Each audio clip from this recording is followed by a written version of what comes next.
Janda kaya tidak bisa tidur di tengah malam. Ia pun mencari seorang tunanetra. Tukang pijat datang untuk memberikan layanan. Namun, tukang pijat itu hanya meletakkan tangannya di perut janda kaya. Setelah itu, keduanya hanya bercakap-cakap beberapa kalimat. Dalam sekejap, janda kaya tiba-tiba terhipnotis. Dan pada saat itu, tukang pijat juga melepas kacamata hitamnya dan bertanya pelan kepada janda kaya, "Apakah kamu yang mengantarkanku ke rumah sakit?" Ternyata pria itu sedang mencari penyelamat hidupnya. Karena beberapa hari yang lalu, pria itu masih seorang tukang pijat tunanetra yang tidak buta. Namun, dalam perjalanan pulang, ia melihat seorang anak kaya yang sedang mengganggu seorang gadis kecil di dalam mobil. Maka, pria itu segera maju untuk menghentikannya. Namun, ia justru membuat anak kaya itu marah. Akibatnya, pria itu ditangkap oleh sekelompok orang dan dijatuhkan ke mobil. Lalu anak kaya itu menggunakan senter laser untuk membuatnya menjadi buta. Dan keesokan harinya, gadis kecil yang diselamatkan. Untuk membalas budi penyelamat hidupnya, ia memberikan turmalin warisan keluarga kepada pria itu. Namun pria itu sama sekali tidak menyangka bahwa di dalam turmalin ini ternyata tinggal seorang dewa tua. Maka dewa tua tersebut melihatnya. Karena tindakan heroiknya yang membuatnya buta, ia pun mengajarkan semua ilmu yang dimilikinya dan menyampaikan semuanya kepada pria itu. Dan memberitahunya bahwa selama orang yang ditakdirkan muncul, itu adalah hari kembalinya penglihatannya. Jadi pria itu mengikuti petunjuk dewa tua, menjadi seorang tukang pijat tunanetra yang mencari orang yang ditakdirkan. Saat itu, pria tersebut berpikir bahwa janda kaya di depannya adalah orang yang ditakdirkan menurut dewa tua. Ia pun melakukan pengujian seni membaca wajah terhadap janda kaya tersebut. Namun, sungguh mengejutkan, ia menemukan bahwa dia adalah orang yang akan menyelamatkannya. Saat itu juga, mata pria itu kembali mendapatkan cahaya. Begitulah, setelah beberapa puluh menit, janda kaya yang sedang dihipnotis itu juga terbangun. "Ada apa denganmu?" "Aku melihat cahaya." "Jas mandi merahmu sangat indah." "Itu hanya sebuah jas mandi." "Merah. Kamu bisa melihat. Kamu benar-benar bisa melihat. Kamu adalah cahaya di hatiku. Melihatmu benar-benar sangat-sangat bahagia." "Apa kamu tidak bisa mengenaliku? Lalu, apa yang ingin kamu lakukan?" "Dengarkan aku." Pria itu menjelaskan tentang malam ketika dia kehilangan penglihatan. "Kamu yang membawaku ke rumah sakit." Dan saat itu janda kaya, setelah mendengar itu, dia juga ingat. Dia mengatakan bahwa saat kamu datang untuk memberikan layanan tadi, dia terlihat sedikit akrab. Maka pria itu memutuskan untuk membalas budi janda kaya seumur hidupnya. Tapi janda kaya terlihat sepertinya sangat bersedia. Namun dia berkata meskipun dia belum menikah, juga tidak memiliki pacar. Tapi memberitahu pria itu, dia tetap tidak memiliki kesempatan. Setelah mendengar itu, pria itu menunjukkan sebuah gerakan oke. Janda kaya melihat dan mengira pria itu berencana untuk menyerah. Namun, pria itu menyatakan, maksudnya adalah dalam 3 hari dia bisa mendapatkan dirinya. "Kamu menganggap aku wanita seperti apa?" Setelah bertahun-tahun kesepian, bunga persik akhirnya muncul. Dalam 3 hari ke depan akan mekar sepenuhnya. Artinya, pada dirimu, di hari ulang tahunmu, akan bertemu dengan orang yang ditakdirkan sebagai pasanganmu, pasangan yang ditakdirkan. Jangan bilang itu kamu. Kamu bisa pergi sekarang. Yang ditakdirkan tidak dapat dipisahkan. Dari wajahmu, saya bisa membaca peruntungan. Kamu akan segera membutuhkanku. Janda kaya melihat pria yang untuk mengejarnya menggunakan ilmu mistis. Langsung tertawa terbahak-bahak. Dan dia langsung menyatakan bahwa dia bisa pergi. Tapi pria itu bahkan dengan tebal muka tidak mau pergi. Dia juga mulai menunjukkan wajahnya kepada si janda kaya. Dan memberitahu si janda kaya bahwa dia akan segera membutuhkan dirinya. Dunia ini sungguh indah. Yang Fan memukul Yao Wei hingga berdarah. Tidak akan ada hari baik baginya ke depan. Selalu bergumam bahwa dia bisa melihat. Bisa melihat apa sih? Saya rasa dia mungkin sudah gila.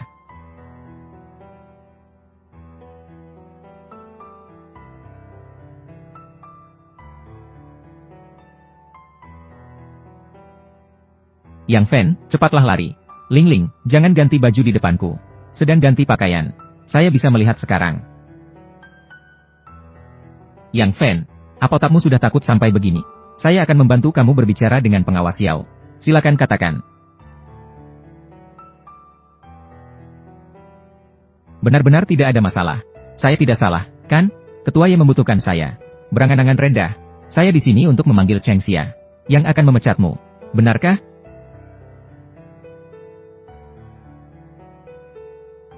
Hari ini adalah untuk membahas urusanmu. Urusan seumur hidup. Saya beri kamu 15 menit untuk kembali. Jika ada yang diperlukan, langsung saja. Jangan hanya omong kosong, ikuti saya.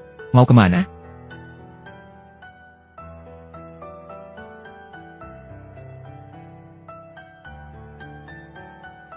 Kakek, Ye mungkin sudah mengetahui. Chen Jinfeng datang untuknya, membawa seorang pria kembali. Apa maksudnya? Dia sedang memberikan obat untuk kakek Anda. Memberikan obat tetes mata.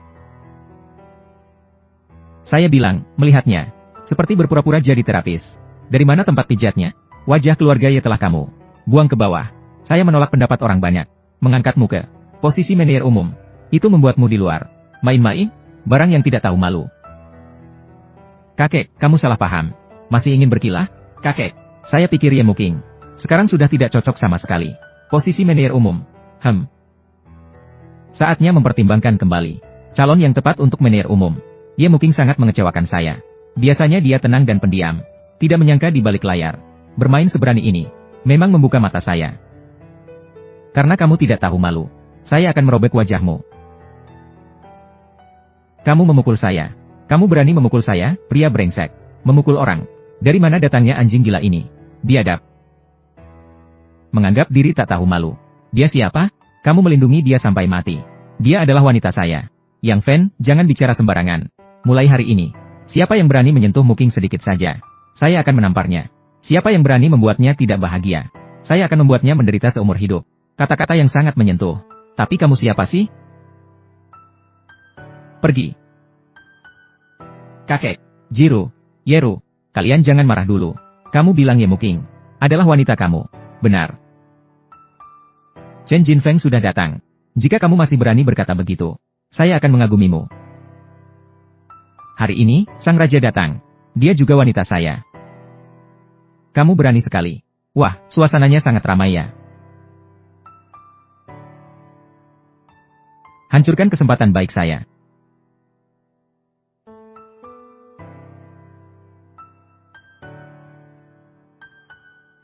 Bagaimana kabarmu belakangan ini? Baik, dan kamu? Akan segera menjadi buruk. Apa yang tidak baik dari diriku? Mata.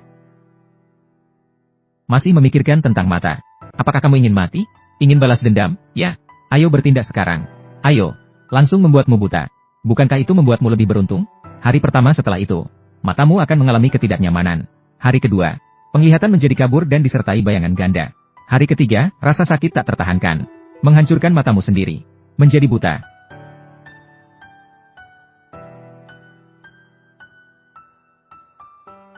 Anjing sialan. Hanya tersisa mulutmu. Chen Xiao. Dia mengklaim sebagai pria Ye Muking. Sangat konyol. Buta. Jika kamu bersedia menjadi anjing liar, aku masih bisa memberimu kesempatan hidup. Jika kamu bersedia menjadi anjing mati, maka aku juga bisa membantumu. Buka matamu lebih lebar. Tentang dunia ini, cahayamu hanya tinggal 3 hari lagi. Dari mulut anjing tidak akan keluar gading. Ye Muking, bawa pria ini. Bawa dia keluar untukku. Yang Fen, ayo kita pergi. Puas dengan keadaan sekarang. Hidup berkecukupan seumur hidup. Jika tidak, penyesalan seumur hidup. Jaga baik-baik istrimu. Kalau tidak, kamu akan mendapatkan topi yang selamanya, yang tidak bisa dilepas.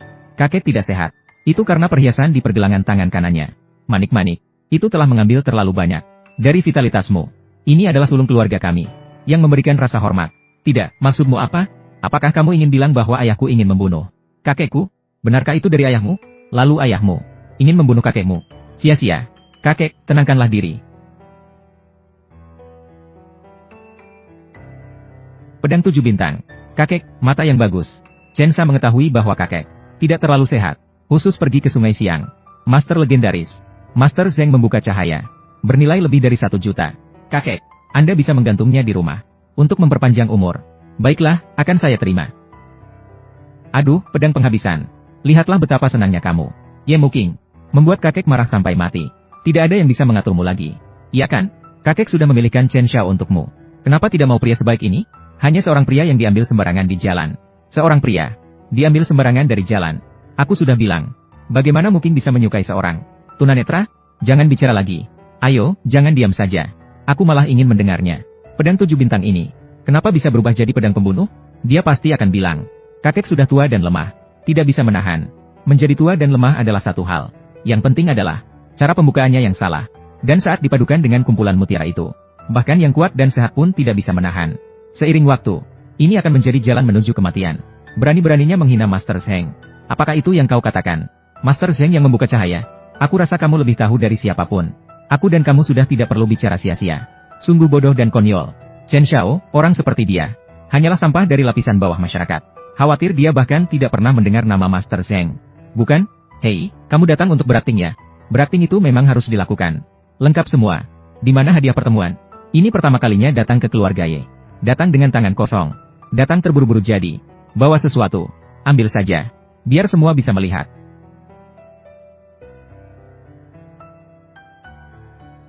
Turmalin. Lihat bentuk ini. Dan warna yang pekat. Apakah ini adalah permata langka di dunia? Jin hijau. Apa itu turmalin? Apa itu jin hijau? Kakek, itu adalah permata langka. Yan Rusui dari grup Tianhai. Dengan harga puluhan juta. Dimenangkan dalam lelang. Paman saya juga ada di sana saat itu. Puluhan juta. Memang Yan Rusui. Jin hijau, ya. Kamu juga sudah bilang. Itu dibeli oleh Yan Rusui. Sekarang ada di tangannya. Jadi, Yan Rusui memberikannya padanya? Yang Fan, kamu dapat itu dari mana? Yan Rusui memberikannya padaku. Setelah kamu buta, kamu juga tidak bisa menjaga mulutmu. Kenapa kamu tidak bilang? Apakah itu bukan dari Raja Surga? Apa itu tiruan? Bagaimana mungkin dia bisa memberikan perhiasan yang bernilai 10 juta? Kamu, kenapa masih ingin memukulku? Terus bagaimana? Terungkap, marah karena malu. Kamu seorang buta. Juga ingin memenangkan hati Muking. Katak ingin makan daging angsa. Muking, aku akan melamar di hari ulang tahunmu. Melamar di depan umum. Lamaran ulang tahun. Sangat romantis. Baik, jadi ditetapkan di hari ulang tahun Muking. Kakek, berani bilang tidak. Seorang mahasiswi, mengandung anaknya, terpaksa melompat dari gedung untuk bunuh diri. Kamu membuatku menikah dengan orang seperti ini? Orang itu bisa berubah. Kamu tidak bisa selalu tidak melepaskan hal-hal dari masa lalu. Pria, setelah menikah, sifatnya akan berubah. Apakah ini keluargamu? Sepertinya musuh, kan? Ayo pergi. Jauhkan tangan kotormu.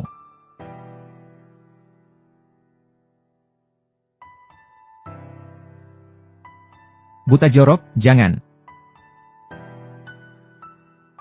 Kakek, jika Chen Jinfeng menyimpan dendam pada kita, lalu apa yang harus kita lakukan? Chen Jinfeng tidak membawa pedang 7 bintang. Menunjukkan bahwa tidak ada kebencian terhadap kita. Jika Muking pada akhirnya tidak menikah dengan keluarga Chen, itu sulit untuk dikatakan. Ayo, Tuan Liang, kami sudah menunggu Anda sangat lama. Segera lihat pedang bintang 7 ini.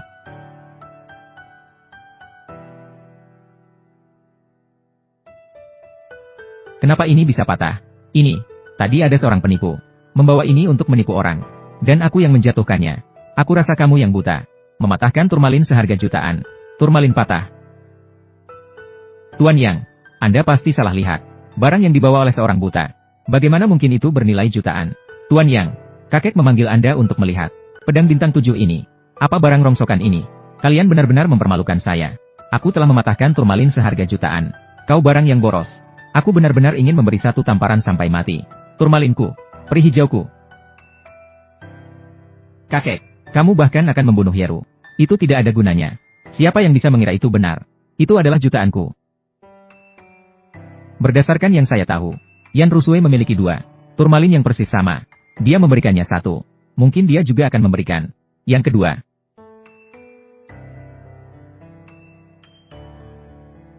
Muking, cepat tanyakan pada Yang Fan. Apakah masih ada turmalin lagi? Jika kamu bisa membiarkannya memberikan 1 lagi, aku jamin tidak akan memaksamu untuk menikah dengan keluarga Chen Jinfeng. Apakah kalian benar-benar berpikir turmalin ini adalah miliknya? Jika tidak, itu dicuri. Hanya ada kemungkinan ini. Barang curian Yan Rusui. Siapa yang mengambil? Siapa yang sial? Ye Muking, ini ingin berkolaborasi. Orang luar merusak keluarga Ye kita. Sekarang aku denganmu, sebagai penyelamat hidup, bertanya padamu. Turmalin itu sebenarnya berasal dari mana? Benarkah itu dari Yan Rusui? Dia kan dari kecil memiliki migrain. Lalu aku telah memijatnya beberapa kali. Hasilnya cukup baik. Turmalin adalah tanda terima kasih. Sementara ini aku percaya padamu. Ya Wei, apa yang kamu bicarakan sembarangan? Aku bukan buta. Bagaimana bisa berbicara sembarangan? Sepupu, coba lihat.